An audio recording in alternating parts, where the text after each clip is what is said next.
एक बार आपका P3 भारत में फिर से स्वागत है। हाल ही में एक मामला चल रहा है राज्यसभा सांसद स्वाति मालीवाल को लेकर कि उनके साथ जो कथित मारपीट हुई है, उनके साथ जो अत्याचार, जिस तरीके से वो आरोप लगा रही हैं, और पार्टी में और बाकी पार्टियों में इस तरीके की सनसनी मची हुई है कि एक्चुअल में ये मामला क्या है, वास्तव में स्वाति मालीवाल के साथ में क्या हुआ है। इस इनसाइड स्टोरी पर बात करने के लिए मैं हमारे एक्सपर्ट राजेंद्र सचदेवा जी से पूछना चाहता हूँ कि सर बताइए, ये स्वाति मालीवाल जी का अंदर की जो कहानी है वास्तव में क्या है। ये देखिए, 13 मई को यह घटना अचानक टीवी पर प्रसारित हुई कि स्वाति मालीवाल ने मुख्यमंत्री आवास से पीसीआर पे फ़ोन किया कि मेरे साथ मारपीट हो रही है और अरविंद केजरीवाल के कहने से हो रही है। ओके। और उसके बाद वो तुरंत भागकर थाने में गई और इस दौरान पुलिस भी पीसीआर को फॉलो करते हुए मुख्यमंत्री आवास तक पहुंच गई। लेकिन स्वाति मालीवाल थाने पहुंच गई। लेकिन थाने में जाकर जब पुलिस ने उनसे कहा कि इसका मेडिकल कराना होगा, तो वो कह के लौट के आने को कह के चली गई। ओके।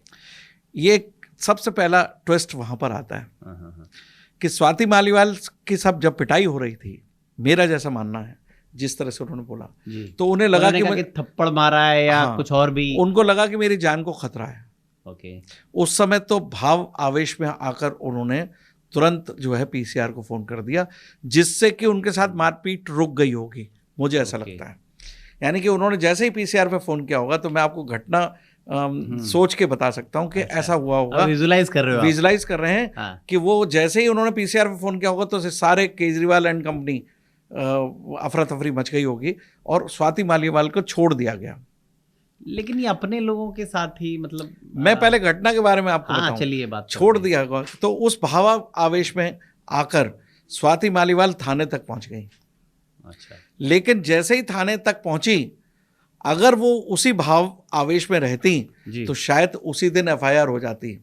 अच्छा। लेकिन स्वाति मालीवाल ने एक ट्विस्ट और लिया, क्योंकि स्वाति मालीवाल भी ग्रुप की तो उसी को बिलोंग करती हैं। अच्छा। तो स्वाति मालीवाल के अपने भी समस्याएं थी। तो उनको अपने विचारों को अपनी प्रकट करने के लिए, रीथिंक करने के लिए टाइम चाहिए था। ओके। तो स्वाति मालीवाल वापस चली गई बिना एफआईआर पर, दोबारा से सोचने के लिए अपने आप को, कि दोबारा से, क्योंकि उस समय जब पिटाई हुई थी तो पहले तो उन्होंने अपने आप को वास्तविक रूप से उनके साथ घटना हो सकती थी, उनको बचाने के लिए उसने पीसीआर का इस्तेमाल किया।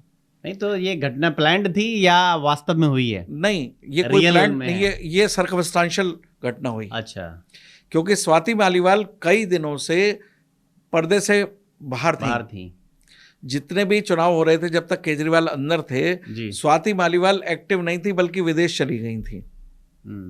तो इस बात से अंदाजा लगा कि वो जब फ्रेम में ही नहीं थी। इस दौरान अरविंद केजरीवाल अपने वकील साहब को एकोमोडेट करना चाहते हैं राज्यसभा में। अच्छा। तो स्वाति मालीवाल को मुझे लगता है बुलाया गया होगा, जो कहा जा रहा है कि मिलने के लिए गई थी, तो बुलाया गया होगा, और बुलाए जाने पर उनको ये आदेशित किया केजरीवाल ने, जो मैं ऐसा अज्यूम कर रहे हैं आप, कि केजरीवाल ने अपने विभव कुमार से कहा कि इनको ये कहिए कि जब वो वेट कर रही थी केजरीवाल से मिलने का, तो उन्होंने कहा कि इनको कहिए कि वो राज्यसभा छोड़ दें। तो शायद उसमें गर्मा गर्मी शुरू हुई, और स्वाति मालीवाल ने जब रिफ्यूजल किया तो मारपीट की नौबत आ गई। तो ये पहली वो था, मतलब ये मीटिंग सर्कमस्टांशियल था, प्लान नहीं के बाद ये पहला ये था, कोई प्लान नहीं था जी, आपका कहना है। और ये उनके केजरीवाल साहब जब बाहर आते हैं, तो उसके आने के बाद ये पहली मीटिंग थी और कोई प्लान नहीं था। अगर आप पीसीआर की कॉल देखें तो उन्होंने कहा मुख्यमंत्री के कहने से पीटा। नहीं, वो यही बता रहे हैं, मुख्यमंत्री के कहने से पीटा। आप देखिए उसमें कोई इंसिडेंस देखिए कि वो ड्राइंग रूम में थी, वेट कर रही थी एक तरफ, और एक तरफ कह रही है कि मुख्यमंत्री के कहने पर पीटा। इसका मतलब ड्राइंग रूम में मुख्यमंत्री भी आए और विभव कुमार भी आए, ऐसा मुझे लगता है। कानूनन पॉइंट ऑफ व्यू से देखें तो मुख्यमंत्री से, लेकिन वो फिर कुछ क्षणों तक इस आवेश में आकर ये उन्होंने पीसीआर पे तो बोल दिया, लेकिन आदमी सेकंड थॉट में अपराधी भी सोचता है, क्योंकि स्वाति मालीवाल उसी टीम को बिलोंग करती हैं, तो स्वाति मालीवाल के कई राज केजरीवाल के पास भी हैं, ऑफ कोर्स होंगे। तो उस घटना को देखते हुए ये 3 दिन 4 दिन और लिए गए। और ऐसी स्थिति में जब उन्होंने कैलकुलेशन कर लिया कि ऐसे समय पे केजरीवाल, अब क्योंकि खुद ऐसी परेशानियों में फंसे हुए हैं वो, और एक काम संजय सिंह ने किया हाँ। वो उसका एनालिसिस मुझे आज तक नहीं समझ में आ रहा है कि संजय सिंह स्वाति मालीवाल से मिलने भी गए, पहले नहीं मारपीट के बाद, मारपीट के बाद जब एफआईआर नहीं करके स्वाति मालीवाल पर्दे से फिर गायब हो गई 3 दिन, उस दौरान फिर घटना हुई, पुलिस गई और कई पत्रकार गए तो स्वाति मालीवाल नहीं मिली। संजय सिंह मिलने गए और ऐसा कहा जाता है कि संजय सिंह से वो नहीं मिली, लेकिन संजय सिंह ने प्रेस कॉन्फ्रेंस करके कहा कि ये घटना तो हुई। जब ये घटना हुई तो संजय सिंह की ये चाल थी कि जो घटना शुभ सोने जा रही थी उसको फिर से जगाया। नहीं, यहाँ एक नई बात आ गई, मुझे लगता है दर्शक भी जानना चाहेंगे कि जब संजय सिंह फ्रेम से आउट थे, संजय सिंह नहीं थे इस मारपीट के 3 दिन या 2 दिन जैसा आप बता रहे हो, बाद में नहीं, आपने शायद ध्यान से नहीं सुना। संजय सिंह इन 3 दिन के दौरान पहले स्वाति मालीवाल से मिले और उसके बाद एक प्रेस कॉन्फ्रेंस की 3 दिन के दौरान, 13 तारीख के बाद। उस समय नहीं थे संजय सिंह, उस समय संजय सिंह तो संजय सिंह कहाँ गायब थे? संजय सिंह स्वाति मालीवाल जी से मुझे मिले लगता हुए है स्वाति मालीवाल से मिलने के बाद उन्होंने डिसाइड किया कि ये शायद मामला शांत होता नजर आ रहा है, स्वाति मालीवाल एक्शन लेने की मूड में नहीं है। बहुत सारे लोग ये भी कयास लगा रहे हैं, ये भी कह रहे हैं कि संजय सिंह जो हैं वो भी शायद अब अपनी पार्टी के साथ नहीं रहना चाह रहे, अंदर की बात ऐसी। इसका एपिसोड तो मैं पहले बना चुका हूँ। नहीं, आप पहले बना चुके हो, लेकिन अभी भी इस एपिसोड के बाद ऐसा बोल रहे हैं कि शायद ये दोनों मिले हुए हैं। नहीं, देखिए 2 स्थिति है। एक तरफ संजय सिंह स्वाति मालीवाल के साथ नहीं मिले थे कभी, लेकिन संजय सिंह ने अपॉर्चुनिटी गेन की है। अब आप इसे ऐसे कह सकते हैं, संजय सिंह ने अपॉर्चुनिटी गेन की है। आज की डेट में संजय सिंह किसी के साथ ना होकर अकेले कुछ अपनी खिचड़ी पका रहे हैं, लेकिन निश्चित रूप से वो आप पार्टी की अंतर्कलह आपके सामने है।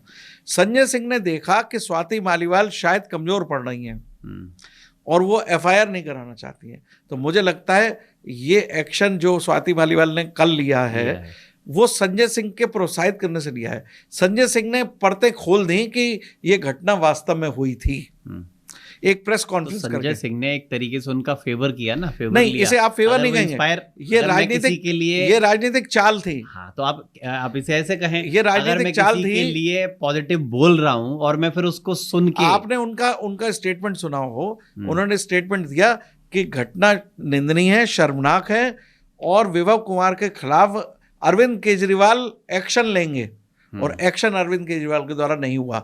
इसका मतलब है कि संजय सिंह ने एक तरफ अरविंद केजरीवाल को फंसा दिया और एक तरफ स्वाति मालीवाल को मजबूर कर दिया कि उसके साथ जो घटना हुई इसको एफआईआर कराए। यही तो मैं कहना चाह रहा हूं, यही दर्शक जो और भी लोग कयास लगा रहे हैं कि संजय सिंह कहीं ना कहीं इन कड़ियों में सूत्रधार हैं, कहीं हर जगह फंसे हुए। संजय सिंह अरविंद केजरीवाल का स्टेटमेंट कैसे दे सकते हैं कि वो ऐसा करेंगे? एक तरफ ऐसा लग रहा है स्वाति मालीवाल के लिए भी एक सहानुभूति दिखा रहे हैं, एक तरफ ऐसा लग रहा है कि कड़ी बीच में फंसी हुई है। एक तरफ ऐसा लग रहा है कि संजय सिंह रिप्रेजेंटेटिव बन के अरविंद केजरीवाल के स्वाति मालीवाल से मिलने गए थे, लेकिन स्वाति मालीवाल ने उनने मिलने से इनकार कर दिया। ये अपुष्ट घटना है, मिली या नहीं मिली ये जानकारी में नहीं आया पूर्णतः। तो मुझे लगता है कि संजय सिंह ने सोचा कि ये मामला चुप हो सकता है, इसको फिर से जारी कर दिया जाए, और जिसका कि आपने अभी अंजाम देख लिया है कल से ही। हाँ बिल्कुल, वो बहुत शोर है। अब अगर हम इसे कंक्लूड करना चाहें कि भाई ये स्टोरी यहाँ ये है और इसका जो परिणाम आने वाले हैं, भाई किसी घटना का कोई परिणाम आता है फ्यूचर में, तो वो क्या हो सकता है? देखिए, बहुत अच्छा सा सवाल किया आपने कि स्वाति मालीवाल अब अपने स्टेप्स ले चुकी हैं जी। आज की तारीख में स्वाति मालीवाल ने मेडिकल भी करा लिया है। ओके। और मेडिकल में ये रिपोर्ट आ गई है कि उनके चेहरे पे अंदरूनी चोट है। अच्छा। तो अब देखिए, जो उसने एलिगेशन पहले दिन लगाया था उसकी पुष्टि लगातार हो रही है पीसीआर से। अब उनके मजिस्ट्रेट के सामने बयान हो रहे हैं। बिल्कुल। और पुलिस विभव कुमार को तलाश रही है, विभव कुमार गायब हैं। तो ऐसी स्थिति में अभी एक बहुत बड़ी चीज लोगों से छुप रही है जिसकी तरफ लोगों ने ध्यान नहीं दिया है। स्वाति मालीवाल ने पीसीआर के समय कहा था कि केजरीवाल के कहने पर ये मारपीट हुई है, बिल्कुल, लेकिन एफआईआर में केजरीवाल का नाम नहीं लिया गया। तो लेकिन इसमें सुओ मोटो भी हो सकता है। धारा 120B में साजिश के साथ शामिल होने वाला व्यक्ति भी गिरफ्तार किया जा सकता है। तो पुलिस की पावर्स बढ़ गई हैं। दूसरी तरफ महिला आयोग। अब हम आते हैं राजनीतिक के ऊपर। परिप्रेक्ष्य में क्या? राजनीतिक परिप्रेक्ष्य में केजरीवाल का बहुत नुकसान हो चुका है इस घटना से। हालांकि ये घटना अप्रत्याशित रूप से हुई थी, प्लान्ड मैनर में नहीं हुई थी, आपस में गर्मा गर्मी का कन्वर्जन था। स्वाति मालीवाल को उम्मीद नहीं थी कि मेरे साथ मारपीट हो सकती है, और उधर उम्मीद नहीं थी कि स्वाति माल पिटने के बाद कहीं पीसीआर को कर सकती है। तो ये प्राकृतिक घटना हुई है। वो कहते हैं ना, जाको प्रभु दारुण दुख देई ताकि मत पहले हर ले। तो केजरीवाल के दिन खराब आ चुके हैं, और साथ साथ केजरीवाल जी तो जेल से बाहर आ गए थे, दिन तो थोड़ा सही शुरू होने चाहिए थे, फिर से कैसे खराब हो गए? आपको कभी ऐसा लगता है कि किसी लोगों को कुछ राहत मिल गई हो, तो वो राहत भी अब आपको आगे आने वाले समय पर पता लगेगी कि राहत से भी एक एग्जामिनेशन शुरू हुआ। अगर प्रकृति को नियम देखिए, ये घटना अगर होनी थी तो वो जेल में रहकर कैसे हो सकती थी? ऑफ कोर्स नहीं हो सकती थी। तो देखिए, लेकिन ये भी तो हो सकता है कि वो बाहर निकल के आए और उनकी पॉपुलैरिटी बढ़नी थी अचानक, क्योंकि देशवासियों का अटेंशन उधर था कि अरविंद केजरीवाल बाहर निकल के आ रहे हैं। देखिए, ये शायद ये बात मैं आपसे कहना चाह रहा हूँ, केजरीवाल का बाहर आना केजरीवाल को खुली हवा दे सकता है, लेकिन समर्थन नहीं दे सकता, क्योंकि सारी जनता को समर्थन नहीं। देखिए, आजकल जो गेम जो चल रहा है, खेल, वो जो प्रचार प्रसार का और ब्रांडिंग का चल रहा है, नजरें टेलीविजन की, सोशल मीडिया की, इन्फ्लुएंसर की उस व्यक्ति पर देश में टिकती हैं जो केंद्र बिंदु बनता है। तो केंद्र बिंदु उस समय केजरीवाल साहब बने हुए थे। में जेल के अंदर बल्कि सिंपैथी ज्यादा आ रहे हैं, बाहर आ रहे हैं। मैं आपको दूसरे पक्ष की तरफ दिखाना चाहता हूँ। केजरीवाल के साथ सिंपैथी थी कि उनको जेल में डाल दिया गया है कि वो उनको प्रचार नहीं करने दिया जा रहा। सिंपैथी थी। अब वो प्रचार करने के लिए निकाल दिए, लेकिन जनता ने कहा कि इनको अत्यधिक बेनिफिट दे दिया है कोर्ट ने।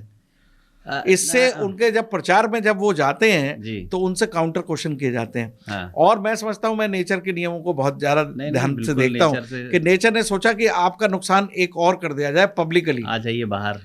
तो जैसे ये बाहर आए, अगर केजरीवाल नहीं होते तो उनके घर में स्वाति मालीवाल मिलने नहीं जाती। तो आज जो ये घटना हुई है वो दूरगामी घटना है, जिसमें प्रकृति का भी प्रकोप साथ में शामिल नजर आता है।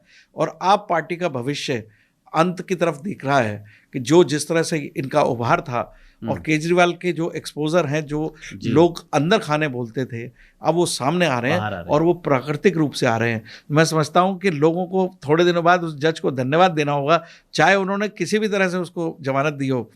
यदि ये जमानत नहीं होती, तो अगर इस एंगल से देखें तो क्राइसिस को इस तरह से देखें, अगर ये जमानत नहीं हुई होती तो ये घटना नहीं होती, और इस घटना से निश्चित रूप से आपका पंजाब में और दिल्ली में बहुत बड़ा नुकसान होगा राजनीतिक रूप से। तो आप इस तरीके से कंक्लूड कर रहे हैं, मुझे लगता है कि जो केजरीवाल साहब को प्रकृति ने किस तरीके से बाहर निकाला और उन्हें एक नुकसान पहुंचाना था पार्टी को नुकसान हुआ। केजरीवाल जी की जो छवि है उसको भी शायद कहीं ना कहीं नुकसान पहुंचा। आपका मैं ध्यान एक और आकर्षित करना चाहता हूं, अखिलेश यादव के साथ मीटिंग करते समय यदि आप केजरीवाल की बॉडी लैंग्वेज देखें तो काफी डरे सहमे से बीच में बैठे थे, और जैसे ही स्वाति मालीवाल का केस पूछा गया तो ये माइक बाकायदा उन्होंने 2 जगह शिफ्ट किया, संजय सिंह की तरफ और अखिलेश यादव को। ये साबित करता है कि केजरीवाल बहुत बोलना नहीं चाह रहे, बहुत परेशानी में है। तो उनकी जो खुशी थी बाहर आने की वो फुर हो चुकी है। नेचर को कुछ और नियम मालूम है, चाहे जजों ने उसकी मदद की हो, लेकिन वो कहते हैं कि बुद्धि फेर दी गई नेचर ने कि अगर ये घटना होनी थी तो वो जेल में होते तो ये घटना नहीं होती।